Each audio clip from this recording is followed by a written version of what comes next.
Welcome to Audit the Audit, where we sort out the who and what and the right and wrong of police interactions. This episode covers disorderly conduct, personal privacy, and remaining silent, and is brought to us by IDC Chris's channel. Be sure to check out the description below and give them the credit that they deserve. Let's dive right in and audit the audit. On July 4th, 2019, YouTuber and First Amendment auditor Christopher Biederstedt was conducting a First Amendment audit on a public sidewalk outside of the Mendota Lutheran home in Mendota, Illinois, when he was contacted by Officer Holland of the Mendota Police Department. The MPD had received a complaint from the residents of the Lutheran home that Mr. Biederstedt was trying to film the inside of the building from the outside.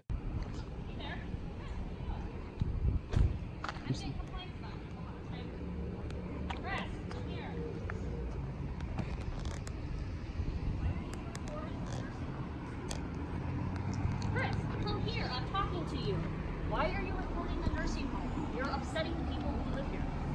Chris, stop walking. Stop. What is going on? Why are you recording the... Chris, stop. At this point, Mr. Biederstedt is officially detained and must obey the commands of the officer. In the infamous Terry v. Ohio case, the Supreme Court recognized that when an officer, by means of physical force or show of authority, has in some way restrained the liberty of a citizen, then a seizure has occurred. The moment that Officer Holland ordered Mr. Biederstedt to stop, he was officially detained and subject to the lawful orders of the officer. Whether or not the officer's orders are lawful is to be interpreted by a court. And in our current justice system, even if the officer's orders are unlawful, they must be obeyed when they are issued, and challenged later in court. I have covered the topic of detainment in many of my other videos, and I will not spend much time on it in this episode, but I highly recommend taking a look at past episodes to get a better understanding of how a detainment works and how it relates to the Fourth Amendment. Why are you recording the nursing home? I'm speaking to you. I'm getting complaints about your actions. What is going on? Chris! Please let me go. No, I need to find out what's going on. You're upsetting the people who work here. So stop. I'm gonna go. I'm ordering you to stop. So stop. You work for me, I don't work for you. Well, I work for the public who called me here because of the actions Did I do anything illegal? You're upsetting the people who live here. Did I do anything illegal?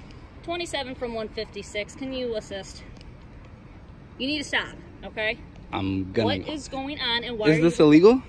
I want to know what's going on because you're upsetting these people. I want to know what you're doing. Did I do anything illegal? I don't answer questions. Definitely not to you. Disorderly conduct, Chris. Disorderly conduct how? You're alarming and disturbing the people who Am I allowed to photograph on the sidewalk or no? Section 26-1 of the Illinois Criminal Code states that a person commits disorderly conduct when he or she knowingly does any act in such unreasonable manner as to alarm or disturb another, and to provoke a breach of the peace. This is a prime example of a code whose language is so vaguely written that almost any action could be perceived as a violation. The core tenets of the code are entirely subjective and inherently flawed. Codes like this one exist in almost every state, and they are typically just as vague. These codes essentially authorize officers to take anyone to jail for any reason, and are often used by officers to arrest civilians who have broken no other laws. We will discuss whether or not Mr. Biederstedt was committing a crime later in this episode. I'm trying to figure out what you're doing. Okay. Chris? Look, I'm going to put you in handcuffs if you don't stop. You can put me in handcuffs. Okay, then stop. No, you can put me in handcuffs. This isn't legal. Stop. This is not legal. What are you doing? This is not legal. Chris? This is not legal. I'm going about my day. I'm detaining you until I can find out what you're doing and why you're doing this. This is illegal. That's a Terry stop. I'm detaining you. That's a Terry stop. Put the phone down. That's a Terry stop. A Terry stop is a stop of a person by law enforcement officers based upon reasonable suspicion that a person may have been engaged in criminal activity. Mr. Biederstedt is correct that Officer Holland is conducting a Terry stop based on the reasonable suspicion provided by the 911 call that the department received. The Supreme Court has ruled that 911 calls can serve as reasonable suspicion, and I have covered that subject in different episodes which I will link to in the info card above. It is impossible to know what the 911 caller reported to the Mendota police, but the officers mentioned that the caller was concerned about Mr. Biederstedt's mental stability because of his bizarre actions. It is likely that a court would find that the officers were within their authority to stop Mr. Biederstedt based on the information provided by the 911 caller. As Officer Holland places Mr. Biederstedt into handcuffs, Sergeant Stewart arrives on the scene. Sergeant Stewart, I've detained him because he walked away from me and what's going on and recording people who are inside of the Lutheran home. Why are you recording them inside? And he will not give me that answer. He keeps walking away from me. I'm definitely not answering questions to you guys, but... Okay, I'll hold them, go see if they'll sign a complaint for disorderly conduct. fine. Why are you being And that his way, phone is dude? still Like recording, what? so just Hey, can I not You can. photograph on the sidewalk? They were concerned that you were photographing residents inside. No, there wasn't. You weren't. No. You just photographing Look, all these blinds are closed, yeah? along here. I don't know if Yeah, they are or look, not. Go look at them. All right. Why wouldn't you stop when she asked you to? Do I have to? Yes. Was I being detained? Yes. What crime was I suspected of committing? It is a common misconception that officers require suspicion of a specific crime in order to detain an individual. The legal doctrine set forth by the Terry case dictates that officers only need a suspicion that criminal activity is afoot. If an officer can point to specific facts which made them believe that some crime may have been committed, then the officer may detain an individual in order to investigate further. Although photographing on a public sidewalk is not a crime in and of itself, there are limitations to the protections offered by the First Amendment. Citizens are entitled to a reasonable expectation of privacy in certain places. And in the 1967 Supreme Court case of Katz versus United States, Justice John Marshall Harlan established a two-pronged test for determining whether an individual's expectation of privacy is reasonable. The Katz test considers whether an individual has exhibited an actual subjective expectation of privacy and whether the expectation is one that society is prepared to recognize as reasonable. That being said, the First Amendment does protect the act of public photography, and the public domain extends to whatever can be seen from a public location. While citizens may assume that they have a reasonable expectation of privacy inside their homes, courts have ruled many times that photographing the inside of a home through an open window is a constitutionally protected activity. You really want to go that route? What crime We're was I investigating somebody acting in a disorderly manner. How? You're video recording a nursing home and But you were upsetting the photography residents. on the sidewalk. We didn't know that. Don't we have to talk about it? Photography on the sidewalk. Do Okay. I have to answer questions to that? No, I don't. Wow. Do I? Where'd you get your law degree, man? Do I? Do it. I was videotaping from the sidewalk. This is a universe. This is a right. I have no idea, man. You won't cooperate with us and tell us what's going on. You're being asked to cooperate, and the That's right. police officer's giving you a direct order, and you won't stop. Because I don't have to. Because I didn't Yes, do you anything did. illegal. No. So that's in your opinion, not ours. No, it's not an opinion. Okay. I did not do anything illegal Okay. in general. Okay. The Fifth Amendment's, quote, right to remain silent can be a powerful tool for anyone interacting with the police. And in most cases, it is a good idea to remain silent as much as possible, but also within reason. The right to silence was designed to prevent individuals from incriminating themselves, and successfully invoking that right requires a functional balance between disseminating necessary information to police officers and not answering potentially incriminating questions asked by police officers. Although you are well within your rights to remain completely silent during most police interactions, outside of identifying yourself, it may not always be in your best interest to do so. Silence often says more than words, and it is extremely important to bear in mind how your actions will be viewed inside of a courtroom after an interaction has taken place. Failing to announce your intention to exercise your rights leaves a court open to interpreting what your intentions may have been. This was the case for Iowa-based auditor Daniel Robbins, who was arrested for photographing a police station from a public sidewalk and lost the subsequent lawsuit because he failed to articulate that he was exercising his rights, leaving the court to draw its own conclusions about his intentions. I will link my coverage of Mr. Robbins' interaction in the info card above. If Mr. Bieterstedt had simply announced that he was exercising his First Amendment right to record in public, it could have de-escalated the encounter and served him well later in the courtroom. The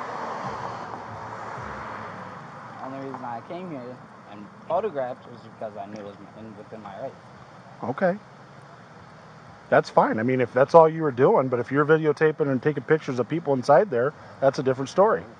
Or if you're going on their property acting in a disorderly manner, that's your problem to deal with.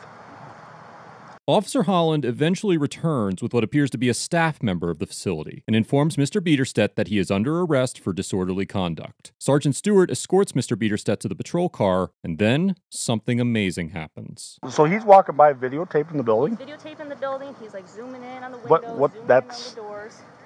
I know. It's not illegal to do that. I explained to them what's going on, and they're like, oh my gosh, okay, I don't know what he's doing. Okay, but time out. That's not illegal to do that. Okay.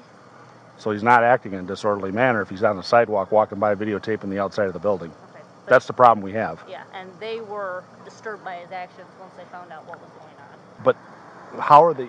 They're disturbed that he's walking on the sidewalk videotaping? They were concerned because they don't know his mental state. They don't know what he was doing.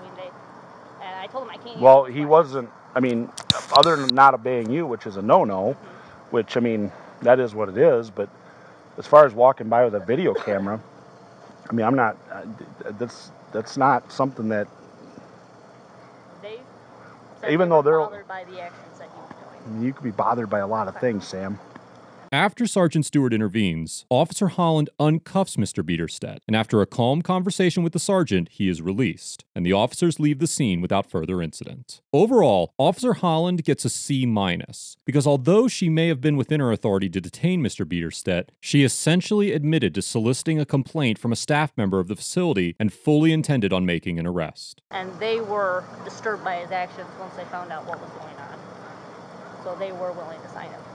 Officers soliciting charges is a relatively common problem that is often difficult to prove. It is not uncommon for officers to solicit a charge so that they can arrest someone and go on about their day, rather than taking the time to examine all sides of a conflict. Anyone who has interacted with police can attest to that notion. Officer Holland fell into the typical routine of restoring peace at the expense of administering justice, but luckily, she was corrected by Sergeant Stewart. Sergeant Stewart gets an A+ for engaging with Mr. Bieterstedt in a challenging but cordial conversation, and for questioning Officer Holland's tactics and ordering her to release Mr. Bieterstedt. It is increasingly rare to see an officer display a relatively thorough knowledge of constitutional protections, but it is even rarer to see a supervisory officer object to the charges brought by a fellow officer on those grounds. I commend Sergeant Stewart for having the proper knowledge and awareness to dispute Officer Holland's assertions, and ensure that peace was restored and justice was equitably served. Well-informed officers deserve to be in supervisory positions, and Sergeant Stewart demonstrated great policing during this encounter.